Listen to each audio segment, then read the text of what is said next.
Chapter भौतिकी में प्रकाश के परावर्तन के बारे में जानेंगे। क्या है प्रकाश का परावर्तन, उसके बाद जानेंगे कि प्रकाश के परावर्तन के कितने नियम है। लेकिन सबसे पहले छोटा छोटा पॉइंट को जान लेते हैं, फिर हम आगे जानेंगे कि प्रकाश का परावर्तन क्या होता है।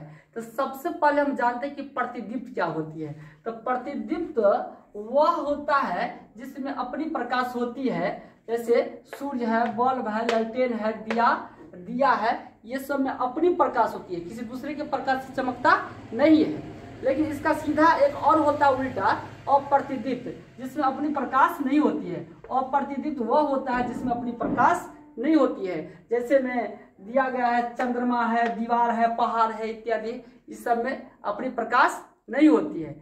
लेकिन दोस्तों फिर हम जानते हैं कि एक छोटा छोटा चीज और दिया है, पारदर्शी किसे कहते हैं, अपारदर्शी किसे कहते हैं, परभासी किसे कहते हैं। तो पारदर्शी वह होता है जिससे होकर प्रकाश आसानी से आर पार आ जा सके, उसे पारदर्शी कहते हैं। जैसे शीशा हुआ, पानी साफ पानी हुआ, ये सब पारदर्शी है। अगर इस एक बाल्टी में, भरी बाल्टी में अगर एक सिक्का गिरा दिया जाए तो आराम से देखा जा सकता है, क्योंकि उससे होकर प्रकाश आराम से बाहर आ जाते हैं। या आपके फोटो फ्रेम में जो शीशा लगा रहता है, उसमें जो फोटो लगी रहती है बहुत आसानी से दिखाई देता है, क्योंकि वह पारदर्शी होता है। एक होता है अपारदर्शी, जिससे होकर प्रकाश आर पार नहीं हो सकती। जैसे एक दीवार की उस साइड में क्या है वो आप नहीं जान सकते हैं। क्यों नहीं जान सकते?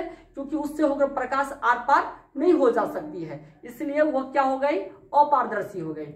तो अपारदर्शी में दीवार है, मोटा पहाड़, मोटा कागज अगर है, उसके पीछे क्या है वो भी आप नहीं देख सकते हैं, तो जिससे होकर नहीं जा सकती है प्रकाश। एक होती है पारदर्शी, अपारदर्शी, या तीसरा है परभासी।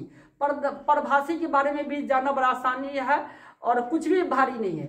सबसे पहले जानते हैं कि परभासी होता है जिससे होकर प्रकाश पार तो करे लेकिन आंशिक रूप से करे, माने कम मात्रा में प्रकाश इस पार से उस पार हो जा सके, उसे कहते हैं परभासी।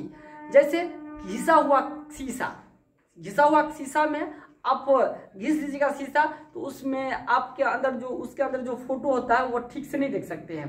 तेल लगा हुआ कागज होती है, उस पार जो वस्तु है उसको आप देख सकते हैं, लेकिन धुंधला देख सकते हैं। थीन पेपर भी आ जाता है। ये सब जो होती है अपारदर्शी, ये सब जितने भी हम बोले हैं सो परभासी के उदाहरण हम बताए हैं। तो कहने का मतलब अब हम लोग जानते हैं कि ये जो किरण होती है, किरण क्या होते हैं। किरण भी एक प्रकार का ऊर्जा ही है। किरण क्या होती है? किरण जो सीधी रेखा में गमन करे उसे ही किरण कहते हैं। जो सीधी रेखा में गमन करे वह प्रकाश जो सीधी रेखा में गमन करे उसे किरण कहते हैं। वह प्रकाश जो सीधी रेखा में गमन